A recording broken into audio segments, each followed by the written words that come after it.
आइए न्यूज़ पर न्यूज़ में आप सबका स्वागत है और आज हम आपकी मुलाकात करवाने जा रहे हैं देश के सबसे बड़े आईपीओ लाने वाली कंपनी की। जी हाँ, हुंडई मोटर्स इंडिया लिमिटेड का आईपीओ बाजार में कल से खुलने वाला है। पहले मैं आपको कंपनी के बारे में थोड़ी जानकारी दे दूं। 1996 में हुंडई मोटर्स ने भारत में शुरुआत की थी अपने कारोबार की और घरेलू बिक्री के मामले में 2019 से ये कंपनी भारतीय पैसेंजर व्हीकल्स मार्केट में दूसरी सबसे बड़ी कंपनी है मारुति के बाद। 1998 में इन्होंने अपनी पहली बड़ी फेमस कार सेंट्रो लॉन्च की थी और तब से लेकर अब तक भारतीय बाजारों में 14 से लेकर 17% की रेंज में इन्होंने अपना मार्केट शेयर रखा है। 150 से ज़्यादा देशों को भारत से एक्सपोर्ट किया जाता है और सालाना करीबन करीबन 8.25 लाख कारें बनाने की कंपनी की कैपेसिटी है। अब इशू की जानकारी लीजिए। कल इशू खुलेगा, 17 तारीख को होगा बंद। लोट साइज 7 शेयरों के लोट में आप अप्लाई कर सकते हैं। प्राइस बैंड जो है वो है 1865 से 1960 रुपये, ये प्राइस बैंड रखा गया है। पूरी इशू साइज जो है ऊपरी प्राइस बैंड पर वो है 27,870 करोड़। ब्रॉडली ये समझ लीजिए कि 28,000 करोड़ का आईपीओ है। और आपको पता ही है, फिर भी बता दूं, अब तक का इतिहास का सबसे बड़ा आईपीओ भारत के इतिहास का ये आता दिख रहा है 28,000 करोड़ का, और पूरा का पूरा ऑफर फॉर सेल है ये आपके लिए। आइए मैं आपकी मुलाकात करवाता हूँ कंपनी के top management. Chief operating officer Tarun Garg साहब हमारे साथ कार्यक्रम में हो रहे हैं शामिल। गर्ग साहब ने दिल्ली यूनिवर्सिटी से इंजीनियरिंग में मैकेनिकल्स की डिग्री हासिल की है। आपने आईआईएम लखनऊ से post graduation in diploma management में किया है। 2019 दिसंबर से आप कंपनी के साथ में हैं। इससे पहले मारुति सुजुकी जैसी दिग्गज ऑटो कंपनियों के साथ काम करने का लंबा गहरा अनुभव गर्ग साहब का है। गर्ग साहब, बहुत बहुत स्वागत है आपका। धन्यवाद हमें समय देने के लिए सर। Good morning.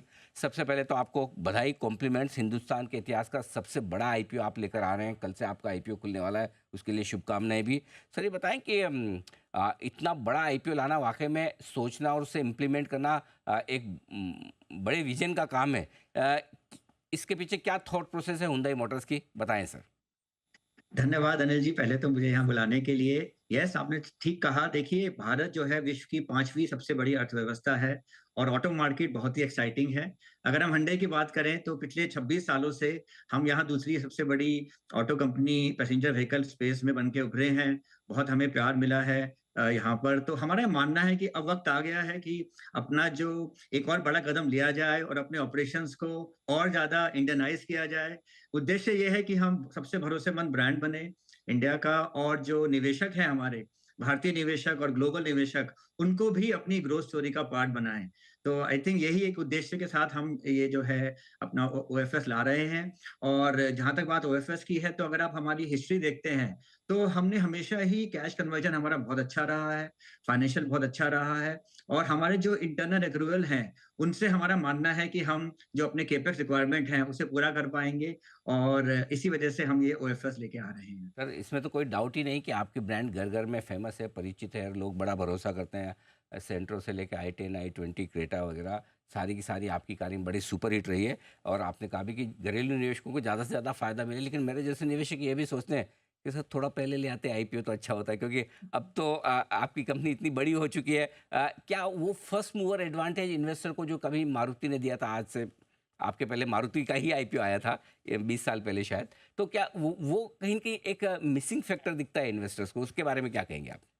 देखिए, मैं अभी आपका प्रोग्राम देख रहा था और देखिए सभी को बहुत ऑप्टिमिज्म है भारत की अर्थव्यवस्था पे। अगर आप जीडीपी ग्रोथ देखते हैं और इकोनॉमीज से कंपेयर करते हैं तो बहुत ही अच्छा प्रदर्शन हो रहा है।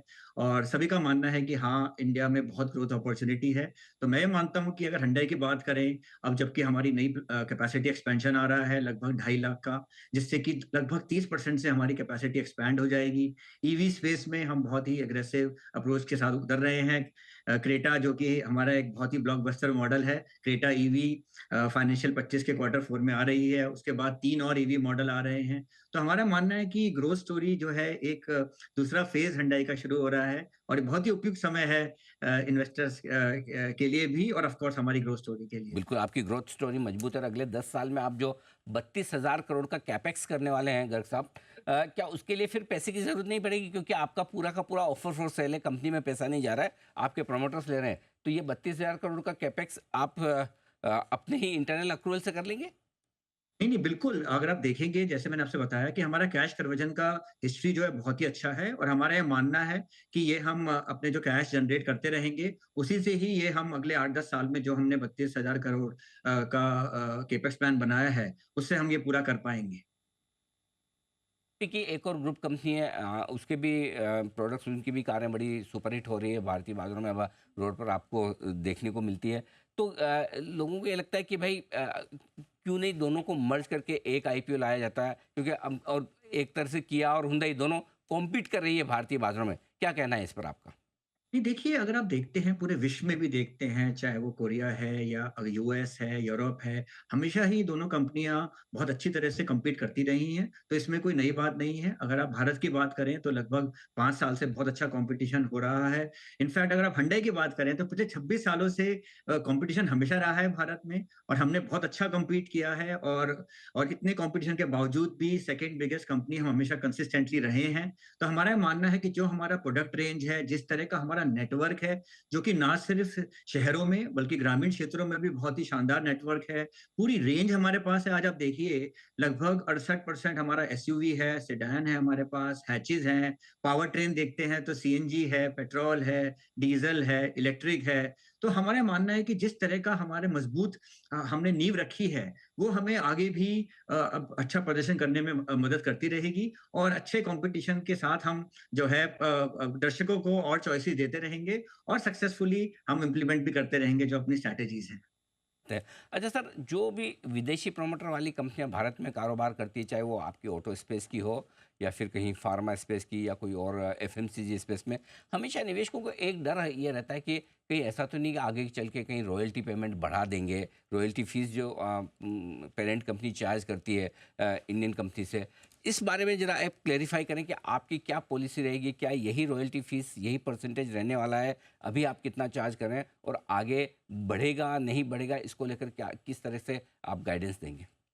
तो देखिए, अभी हम लगभग 3.5% की रॉयल्टी दे रहे हैं और रेवेन्यू के ऊपर और अगर आप देखें तो हम ये कहना चाहूँगा कि ये बहुत लंबे समय तक हमारा मानना है कि ये रॉयल्टी सेम लेवल पे रहेगी और जब तक कि कोई बहुत ही ट्रांसफर प्राइसिंग के कुछ इश्यू हो या ओईसीडी गाइडलाइंस कुछ चेंज हो, तो हमारा कोई ऐसा इरादा नहीं है इस रॉयल्टी को बढ़ाने का। हुँ, ओके। चलिए तो फिलहाल रॉयल्टी बढ़ाने का इरादा नहीं है। अब मार्केट शेयर की बात करते हैं सर, वैसे तो मारुति अनडिस्प्यूटेड लीडर है, 41% 42% मार्केट शेयर है। आप भी 15% के साथ दूसरे नंबर पे है, 2009 से आपने ये मेंटेन किया है। लेकिन लोग मानते हैं कि आपका कॉम्पिटिशन शायद 3 और 4 नंबर से है। टाटा मोटर्स 14 साढ़े 13% है, 11% के आस महिंद्रा है, क्योंकि मारुति तक पहुँचना बहुत मुश्किल काम है। तो मार्केट शेयर आप क्या सोचते हैं कि आइडियली हुंडई को कितना रखना चाहिए? देखिए, अगर आप हुंडई की बात करें, तो हमेशा हमने एक बैलेंस अप्रोच रखी है, जिसमें कि मार्केट शेयर, वॉल्यूम, प्रॉफिटेबिलिटी उसके साथ हम बढ़े हैं हमेशा। प्रीमियमाइज़ेशन हमारी स्ट्रैटेजी का एक बहुत इम्पोर्टेंट पार्ट रहा है और हायर ट्रिम्स पे हमने बहुत फ़ोकस किया है। ना सिर्फ डोमेस्टिक मार्केट बल्कि हमने एक्सपोर्ट मार्केट में भी बहुत अच्छा प्रदर्शन किया है। आप देखिए आज हमारी जो टोटल प्रोडक्शन है, उसका लगभग 20% हम एक्सपोर्ट करते हैं। इनफैक्ट जब से हमने भारत में कदम रखा है, हमेशा ही एक्सपोर्ट बहुत इम्पोर्टेंट पार्ट रहा है। अब हमारा एक बहुत इम्पोर्टेंट जो चेंज होने वाला है वो ये है कि नया प्लांट के साथ 2.5 लाख की कैपेसिटी आने वाली है और हमारा ये मानना है इस कैपेसिटी से ना सिर्फ डोमेस्टिक बल्कि एक्सपोर्ट मार्केट में भी हम अपना वॉल्यूम बढ़ा पाएंगे और एक अच्छा मार्केट शेयर पा पाएंगे। तो जैसे हम आज तक करते रहे हैं एक बैलेंस अप्रोच के साथ volume, market share, profitability, win win approach के साथ ना सिर्फ हम बल्कि डीलर्स, वेंडर्स सब लोगों को जो है सब लोगों की तरक्की होती रहे, उसी अप्रोच के साथ हम आगे भी बढ़ना चाहेंगे और कम्युनिटीज के साथ काम करते रहें ताकि हम देश की तरक्की में हमेशा साथ दे सकें। बिल्कुल। गर्ग साहब देखिए, चाहे ना चाहे आप चूँकि इस देश का सबसे बड़ा आईपीओ लेकर आ रहे हैं, तो आपको बड़ी कंपनियों के साथ कंपेयर किया जाता है और करना भी चाहिए। और हमेशा आपके सेक्टर की दिग्गज कंपनी है मारुति, उसके साथ कंपेयर किया जाता है। अब जो वैल्यूएशंस को लेकर हम थोड़ा-सा आपसे बात करना चाहते हैं। जैसे मारुति है, वो पेरेंट कंपनी जो है उनकी सुजुकी, उसका ग्लोबल रेवेन्यू उसका 6.5% का कंट्रीब्यूशन मारुति से आता है। 8% की प्रॉफिटेबिलिटी मारुति देती है। ये या माफ़ कीजिए, ये आपकी कंपनी के बारे में बात कर रहा हूँ और लेकिन आप जो वैल्यूएशन मांग रहे हैं अपनी ग्लोबल कंपनी के 42% के आसपास मांग रहे हैं मार्केट कैप पे। वहीं मारुति के केस में 41% रेवेन्यू सुजुकी का मारुति से आता है और 23% मार्केट कैप पर वो है सुजुकी के ओवरऑल पे। तो ये वैल्यूएशन कंपैरिजन जो ग्लोबल पेयर के साथ, क्योंकि आपके पेरेंट भी ग्लोबल है, मारुति के पेरेंट भी ग्लोबल है एक तरह से कह सकते हैं। इसमें जो लोगों को लगता है कि हुंडई का वैल्यूएशन ज़्यादा है, इस पे आप क्या कहेंगे?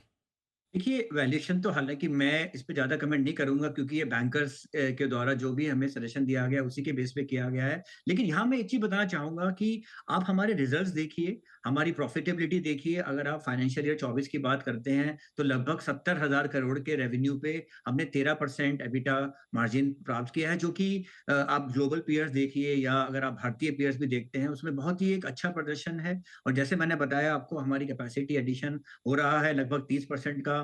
डोमेस्टिक और एक्सपोर्ट दोनों मार्केट्स में हमारा पूरा फोकस रहा है। एसयूवी पेनिट्रेशन हमारा लगभग 68% का है, जो कि एक बहुत ही अच्छा प्रदर्शन है। और हम नए-नए प्रोडक्ट्स, नई-नई टेक्नोलॉजीज़ लेके आ रहे हैं। ईवी में अब हम एक बहुत ही सशक्त रूप में आगे बढ़ने वाले हैं। तो आप ओवरऑल अगर आप अपोज़िशन देखते हैं हुंडई का, हमारी जो हिस्ट्री देखते हैं, तो मैं ये कहूँगा कि हमने अपना पूरा प्रयास किया है कि एक बैलेंस रूप से, ना सिर्फ वॉल्यूम पे बल्कि प्रॉफिटेबिलिटी को भी मद्देनज़र रखते हुए हम आगे बढ़े हैं। और यही मैं प्रोपोज़िशन कह सकता हूँ। और वैल्यूएशन पे तो ऑफ कोर्स जैसे मैंने कहा कि बैंकर्स ने बहुत ही इन्वेस्टर्स के साथ फीडबैक लेने के बाद ही इस वैल्यूएशन को डिसाइड किया तो है। आपने एक और इसमें बात जो कही गर्ग साहब की, इलेक्ट्रिक व्हीकल्स को लेकर आप बहुत मजबूती से आगे बढ़ना चाहते हैं, क्योंकि वैसे आपका मार्केट शेयर 16-17% के आसपास, 15% है, लेकिन इलेक्ट्रिक व्हीकल्स में अभी 2% ही है कंपेयर टू टाटा मोटर 70% लेकर बैठा है, एमजी लगभग 12-13% है। यहाँ मार्केट शेयर बढ़ाने को लेकर और यहाँ किस तरह का निवेश, किस तरह के प्लान्स हुंडई मोटर्स के हैं? ये आपने बहुत ही अच्छा सवाल किया है और ये बहुत ही एक इम्पोर्टेंट सवाल है। अगर आप देखते हैं तो आज ऑफ कोर्स हमारी आयोनिक 5 है, जो कि एक नया बेंचमार्क बनाती है ईवीज़ में। हमने ऑलरेडी अपने आरएसपी में अनाउंस किया है कि क्रेटा, जो कि बहुत ही स्ट्रॉन्ग ब्रांड है, क्रेटा ईवी के द्वारा हम ईवी स्पेस के हाई वॉल्यूम सेगमेंट में एंटर कर रहे हैं। उसके बाद 3 और ईवीज़ आने वाली हैं। बट इसमें इम्पोर्टेंट चीज़ ये है कि हम लोकलाइज़ेशन पे बहुत फोकस कर रहे हैं। बैटरी पैक्स की लोकलाइज़ेशन ऑलरेडी हो रहा है। सेल मैन्युफैक्चरिंग में एक भारतीय पार्टनर के साथ एलएफपी सेल मैन्युफैक्चरिंग में हम जा रहे हैं। हम पावर ड्राइव ट्रेन और पावर इलेक्ट्रॉनिक्स को भी देख रहे हैं। हम चार्जिंग इंफ्रास्ट्रक्चर में भी इन्वेस्ट कर रहे हैं। तो आप देखिए, हमारा ये मानना है कि इस स्ट्रॉन्ग ईवी स्पेस में एंट्री से हम ईवी स्पेस में भी एक अच्छे मार्केट शेयर को प्राप्त कर सकते हैं, जो कि हमारे ओवरऑल मार्केट शेयर को भी पॉजिटिवली इम्पैक्ट करेगा। तो हमारा बहुत मानना है कि भारत जो है अभी अर्ली स्टेज ऑफ इलेक्ट्रिफिकेशन पे है। और जिस तरह से गवर्नमेंट का सपोर्ट है, ये इलेक्ट्रिफिकेशन बहुत तेजी से बढ़ने वाला है और हुंडई इसमें एक बहुत ही अग्रणी रोल प्ले करने वाला है। परफेक्ट, बहुत ही बढ़िया सर। अब हम उस दौर से आगे निकल गए हैं जिस दौर में सर आपकी गाड़ियों के लिए बड़ी लाइन लगानी पड़ती थी हमें, 6-8 महीने, 12-12 महीने तक की भी वेटिंग रही है कोविड के बाद, स्पेशली कार पाने में। अब जो फाड़ा के डेटा मेरे पास निकल कर आ रहे हैं, वो कह रहे हैं कि इन्वेंट्री डेज 80-85 दिन के हो गए, थोड़े से इन्वेंट्री पाइल अप हो रही है और डिमांड में स्लो डाउन के संकेत कुछ आते दिख रहे हैं। क्या आपको लग रहा है ऐसा कुछ है, या अभी भी डिमांड बड़ी मजबूत है? देखिए, हम बहुत ही कह रहे हैं ना कि ऑटो इंडस्ट्री बहुत ही एक्साइटिंग है। अगर आप सीएजीआर देखते हैं, चाहे आप 5 साल का सीएजीआर देखें या 10 साल का सीएजीआर देखें, तो लगभग 5% जा रहा है। लेकिन कोविड के बाद पेंट अप डिमांड की वजह से 22 में बी 22-23% की ग्रोथ हुई, फिर 23 में फिर दोबारा 8-9% की ग्रोथ हुई, तो थोड़ा बहुत मॉडरेशन तो होगा ही। लेकिन आप ये देखिए कि पिछले साल के हाई बेस पे भी हम ग्रो कर रहे हैं, तो बिल्कुल कोई चिंता के विषय नहीं है। आपने इन्वेंट्री का सवाल किया, तो जैसे मैंने बताया, हम बहुत ही एक हुंडई की बात करें तो बड़े ही बैलेंस अप्रोच में चल रहे हैं। और फेस्टिवल शुरू होने से पहले लगभग 4 से 5 हफ्ते की इन्वेंट्री है हमारे नेटवर्क में, जो कि एक बहुत ही ऑप्टिमम इन्वेंट्री है। तो बिल्कुल भी कहीं कहीं से भी कोई चिंता का विषय नहीं है। अब आपकी कंपनी को देखें, प्रोडक्ट को देखें, ब्रांड को देखें, पेरेंट को देखें, सब कुछ अच्छा नज़र आता है, कहीं कोई दिक्कत नहीं है। लोगों को डर सिर्फ इन्वेस्टर्स को ये लगता है कि इतना बड़ा आईपीओ, अलॉटमेंट भी मिल जाएगा, अच्छी बात है, नहीं तो अलॉटमेंट अच्छे आईपीओ में मिलता नहीं है। लेकिन पैसा जल्दी से बनेगा क्या? और दूसरा ये कि अगर चलो जल्दी से ना भी बने, मीडियम टर्म, लॉन्ग टर्म में बनेगा क्या? क्योंकि एक और आपका सबसे बड़ा आईपीओ है, उसके बाद इस आईपीओ के बावजूद आपकी स्टेक जो प्रमोटर की है वो 82.5%, यानी 7.5% आपको और कम करनी है आने वाले समय में, अगले 2-3 साल में, राइट सर? तो वो फिर सप्लाई तो आने का डर हमेशा रहेगा। तो इसको समझाएँ कि इसे निवेशक कैसे समझें?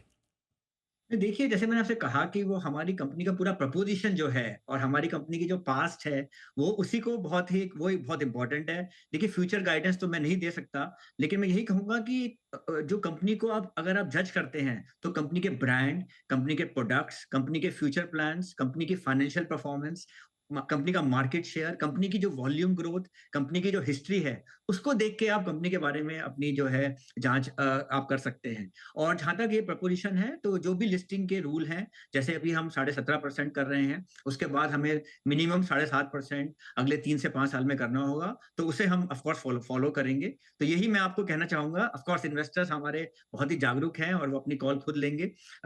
लेकिन हमारा जो प्रपोज़िशन है, वो हमने ज़रूर एक सशक्त रूप में सबके सामने रखा है। बिल्कुल। सर, आखिरी सवाल आपसे। अभी आपका 80% आय रेवेन्यू जो है वो भारतीय बाज़ारों से आता है। क्या इसी तरह का फ़ोकस रहेगा, या जिस तरह से इंडिया ग्लोबल हब बन रहा है ऑटोमोबाइल स्पेस में, ऐसे इसको देखते हुए एक्सपोर्ट रेवेन्यू आपका बढ़ने वाला है, पहला? और दूसरा इसका पार्ट ये कि आपका लगभग 65% रेवेन्यू एसयूवी मार्केट में आता है, वहाँ आप अनडिस्प्यूटेड लीडर हैं, है ना? तो क्या यही स्ट्रेटजी आगे रहने वाली है प्रोडक्ट मिक्स को लेकर? किस तरह से आप ये दोनों चीज़ समझाएँ सर?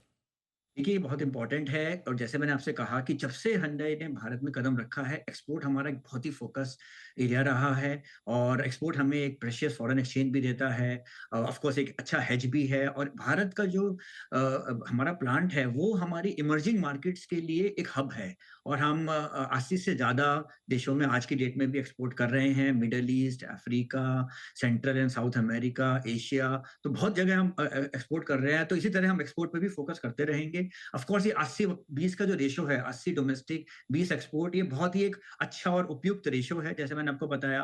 तो हमारा मानना है कि आगे भी हम इसको इसी तरह से आगे बढ़ते रहेंगे। ऑफ कोर्स जिस तरह से इकोनॉमीज बिहेव करती हैं उस तरह से थोड़ा बहुत ऊपर नीचे 80-20 ऊपर नीचे हो सकता है, बट हमारा फोकस एक्सपोर्ट्स पे पूरा रहेगा। जहां तक एसयूवी की बात है, यस, शुरू से ही 2015 में जब हमने क्रेटा लॉन्च किया उस समय एसयूवी सिर्फ 13% थी भारत में और क्रेटा ने पूरा जो है मार्केट को चेंज किया है। तो ये हमें बहुत ही ज्यादा हमारे लिए बहुत ही प्राइड का विषय है। इस साल की अगर आप बात करते हैं तो लगभग हमारा 68% कंट्रीब्यूशन एसयूवी से है। ये कंटिन्यूस बढ़ रहा है। इनफैक्ट सितंबर महीने में 70% हो गया है। अभी हमने recently double cylinder CNG Exter में लॉन्च किया है। पिछले महीने हमने अल्काज़ार का फेसलिफ्ट लॉन्च किया है और आगे जाके क्रेटा ईवी आ रही है। तो बहुत बड़ा फोकस हमारा एसयूवी पे रहेगा। एट द सेम टाइम पिछले साल हमने वर्ना का जो फुल मॉडल चेंज किया उसका बहुत अच्छा हमें रिस्पॉन्स मिला। ऑफ कोर्स हैचेस में i20 और नियोस जो है बहुत ही स्ट्रॉन्ग प्रोडक्ट्स हैं। तो हम एक कंप्लीट मैन्युफैक्चरर है। पावर ट्रेन्स अगर आप देखिए हमारे पास सीएनजी है, पेट्रोल है, डीजल है, ईवी है, टर्बो है, तो हर तरह का पावर ट्रेन है, ऑटोमेटिक है, 4 तरह के मैनुअल हैं। तो हम एक कंप्लीट ओईएम है और हमारा ये मानना है कि भारत जैसे बड़े देश में अगर आपके पास सारा हर तरह का जो रिसोर्स होता है वो होता है, तो आप अपने जो कस्टमर्स हैं उनको आप बहुत चॉइसेस दे सकते हैं। और हमारा जो पेरेंट है बहुत ही स्ट्रांग है, हुंडई मोटर कंपनी, और उनके पास हर तरह की जो पावर ट्रेन है उसको बनाने की क्षमता है और जो आई थिंक हमारे लिए एक बहुत बड़ी कॉम्पिटिटिव एज है। बिल्कुल ठीक बात है सर। और उम्मीद करते हैं कि आपके आईपीओ को रेस्पॉन्स भी मजबूत मिले, तगड़ा मिले। कल से आईपीओ खुलने जा रहा है। गर्ग साहब, बहुत बहुत धन्यवाद सर, आपने समय दिया और विस्तार से अपनी कंपनी के बारे में और आगे आईपीओ प्लान्स के बारे में और दर्शकों से बात की। सर, बहुत बहुत शुभकामनाएं। कल से आपका आईपीओ खुल रहा है, देश का सबसे बड़ा आईपीओ है। उम्मीद करते हैं कि तगड़ा रेस्पॉन्स आपके आईपीओ को मिले। Thank you so much sir. धन्यवाद। Thank you. Thank you.